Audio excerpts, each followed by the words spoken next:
From the beginning, there were those who said this couldn't happen, but I had to make a choice to trust. I faced my fears and took the chance.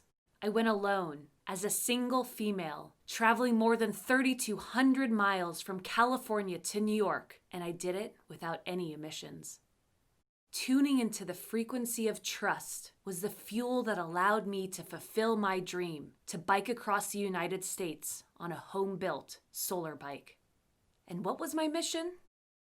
To test technology and engage communities, to spark a dialogue across the country around the clean energy revolution. I took these risks to experience the surprising and powerful value of something I believe in deeply: return on trust. Hi there.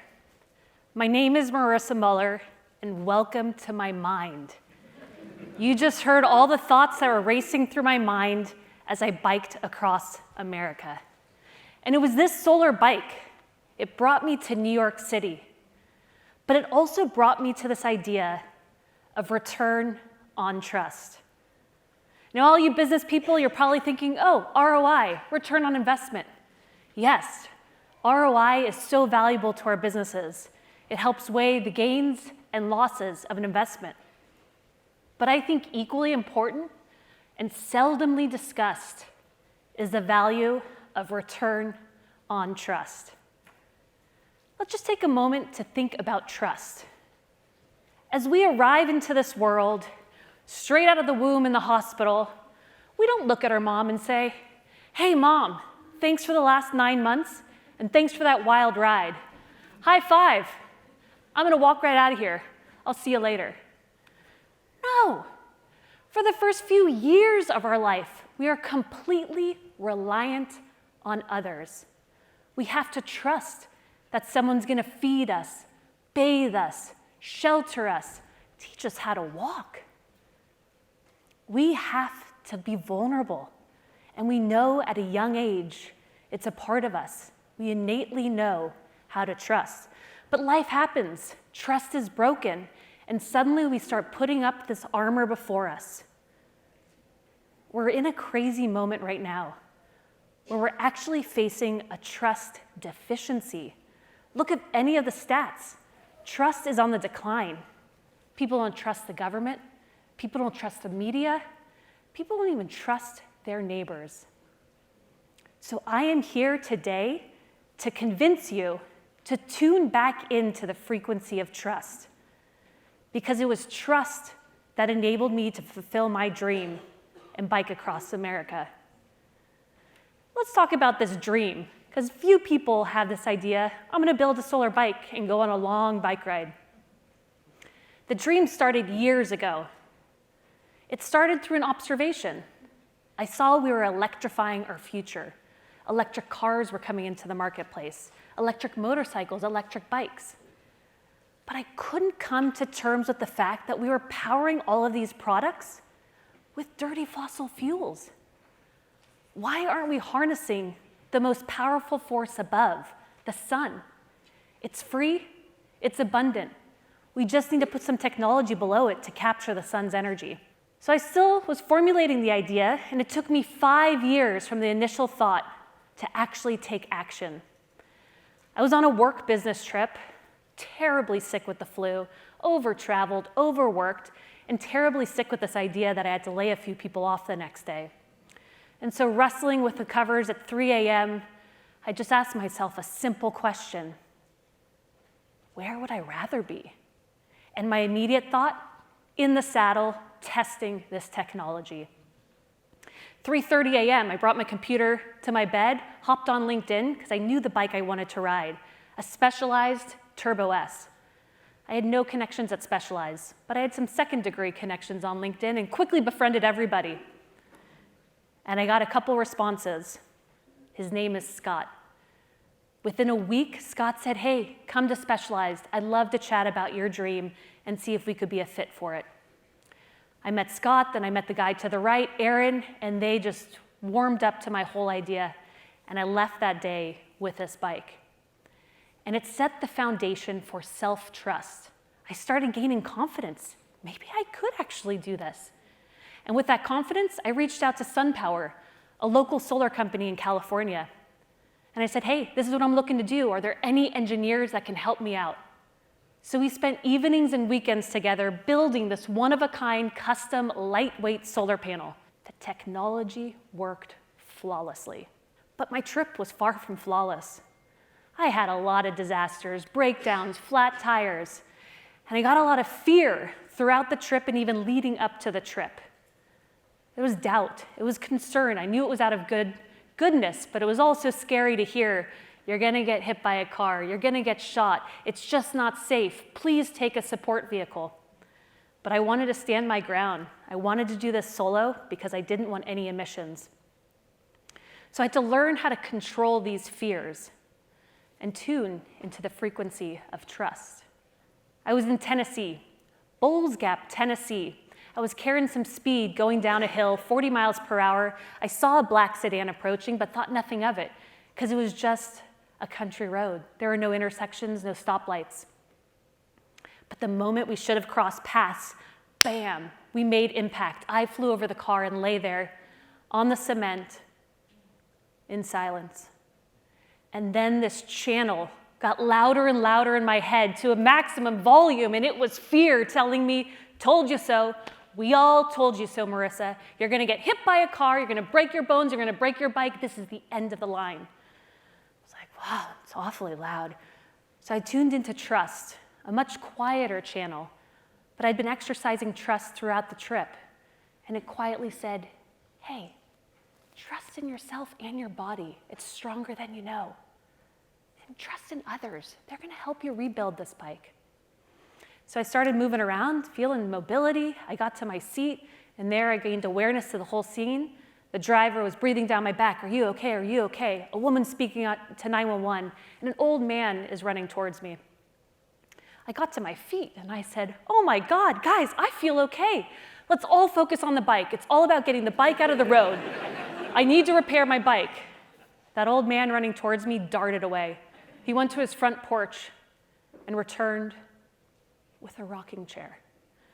And he put his hand on my shoulder and said, ma'am, take a seat. You're in complete shock. Take a moment to really look in and assess if you're okay. So there I sat, rocking it out on a country road in Bowles Gap, Tennessee, looking inwards. Was I okay? And I was so okay. I had so much self-trust and so much belief in this mission. We fixed the bike, I rebounded, got my courage back up to continue then biking. Self-trust, it's the first choice we have to trust, and it's trusting ourselves. The second component of trust is trusting in others. I learned this while biking to Gallup, New Mexico. I was about 40 miles out from my destination, and I started seeing my battery drain at an incredibly fast rate. That meant my solar panel wasn't generating energy. And if any of you guys have an electric car, you know range anxiety. I was worried, the charging station, where is it? Or all of us with cell phones, when you get down to 1%, where's an outlet? I gotta plug in my device. Well, this device was plugged into the sun. And if it wasn't harnessing the sun's power, this bike was almost unbearable to bike. So I needed a solution. Again, the channel of fear, it's a one-song channel, said, Marissa, you're not an engineer and an electrician. You should have versed up on these skills. This is going to be really challenging for you to fix. But I thought, okay, I'm just going to tone down the motor support to the bare minimum to keep that battery alive. And as I got to Gallup, my thought was first gas station. As I see the first gas station, I'm going to get off, and hopefully they'll have a garage, and I'm going to talk to the people in the garage. They're electrically minded.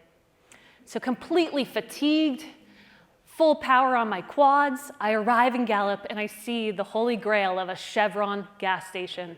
I've never felt so elated. And there was a garage open.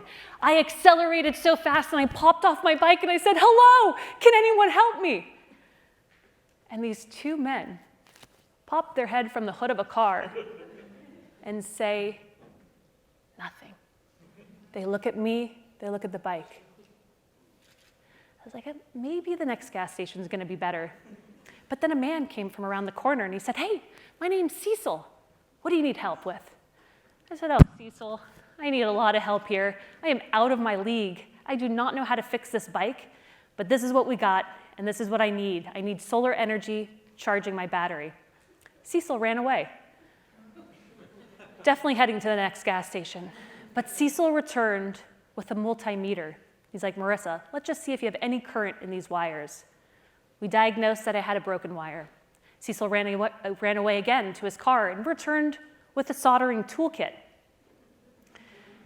And there's Cecil fixing my bike. And we had this incredible human connection. And I had to ask him, Cecil, who are you? And why do you have all these tools in your car? And he said to me, Marissa, I was just fired from my job in California. I've packed up all of my life belongings in this car. I'm driving cross country, but my car just broke down in Gallup, New Mexico, and this was the first gas station I saw to get some service. But I'm driving to New York to pick up new work. And I'm a hobbyist electrician, so I got more tools in the car than we will need.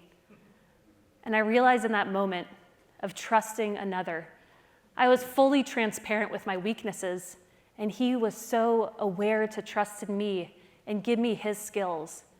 And we created this human connection, which is so powerful. I learned from Cecil, you have to take a risk and trust in others. The third choice of trust is to enable others to trust in you. And I learned this the hard way. I thought if I'd send some emails to mayors' offices, to schools, to businesses, they'd gladly welcome me as I rolled into town. Of all the emails I sent, I got 0 responses. Nobody responded. I was passed through email chain to email chain, but they couldn't trust me. They felt so threatened with that trailer. I got feedback that there could be an explosive device. There could be something bad in there. It's just not worth the risk. So I learned about how you have to have others trust you. It's showing up and sending a signal. So I made it to Washington, D.C., and I really wanted to talk to the Department of Energy. I wanted to know what our government was doing to integrate more renewables into our energy mix. And so I showed up. At 7 a.m. on a Wednesday morning, I biked directly to the Department of Energy, propped my bike in the plaza, stood right by a door that said, employee entrance. And I sent the signal of confidence, because at this point, I had biked across the country. And I also had an inviting smile. And as everyone that passed by, I said, good morning, hello, hey, good morning. While I was exuding this frequency of trust, they were on the one-track path of work, and we all know that. Blinders on, marching into the office. I was invisible. Even with this large contraption, few wanted to talk to me until Sarah came around, and Sarah said, hey, good morning, and what is that thing? I gleefully responded and told her all about my mission, and I said, Sarah, I've got one ask for you. Would you take out your phone? Take a photo of me. Now, would you take that upstairs and talk to everyone in the office and invite them down to have a conversation with me? I'll be standing in the plaza waiting. 1 hour went by. 2 hours went by. And that channel of fear started getting louder and louder. Doubt was coming into my head. God, you look weird standing out here, Marissa. Maybe 2 hours is enough. Maybe we should call this a day. But I tuned back into trust and I said, this is your mission, Marissa. You have nowhere else to go. You hold tight, a little patience. Within the 3rd hour of waiting, those revolving doors started spinning off the hook. A film crew came down, employees came down, and the director of the solar department of the Department of Energy greeted me, Director Min Lee. We had an incredible conversation. We spoke all about the future potential of renewables. Everyone was fueled with excitement. And it all started with trust. Sarah trusting me, others coming down and trusting that I'd have something to share, a good story to tell. And again, the human connection was formed. So as I biked through my imaginary finish line into Manhattan, I started feeling all the returns on trust. The first I felt was just joy, the bliss of completing a dream, the excitement of achieving a dream. And then the next emotion I felt was complete gratitude. I had so many road angels like Cecil along the way that greeted me, opened up their home to me, gave me their cell phone numbers and said, call me up to 200 miles away. I'll come help you out if anything goes wrong. The kindness of strangers was phenomenal. And we live in a world where we hear all these terrible media stories. But believe me, there was a fabric that was stitched as I biked across the country. It was a quilt sewn face by face of the people I met. I biked alone, but I was supported day in and day out from all of these people. So I felt gratitude, I felt the connection of others, and I realized it took me 81 days to revert back to my baby self and learn how to trust again. And we have 3 choices to trust.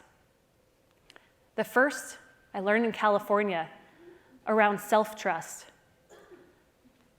It was those small victories, getting the bike, getting the solar panel built, that gave me the momentum. So once you trust yourself, you're well on your way to achieving your dream. I learned in New Mexico, thanks to Cecil, how to trust others. You have to be vulnerable. You got to show your true colors. I was candid with my weaknesses. I'm not an engineer. I need help. And Cecil arrived. And I learned finally at the Department of Energy, you have to show up and send a signal to invite others to trust you. And all of this led me to my returns on trust. And I'm still receiving benefits from this ride years ago. So I've got a question for you. Lean in a little. What's your dream? What's that one thing you've been wrestling with at 3 a.m.? Have you shared it with anyone? What if today you put a little trust in yourself, a little trust in the idea, and then tomorrow you shared it with one person? Just see what momentum you can gain. My whole bike journey boils down to this. Fear is paralyzing. Fear inhibits us from achieving our dreams. And if fear is darkness, then trust is light. We all hold the power to tune into the frequency of trust. And I promise you, when we do, anything's possible, and you can maximize the value of return on trust. Thank you.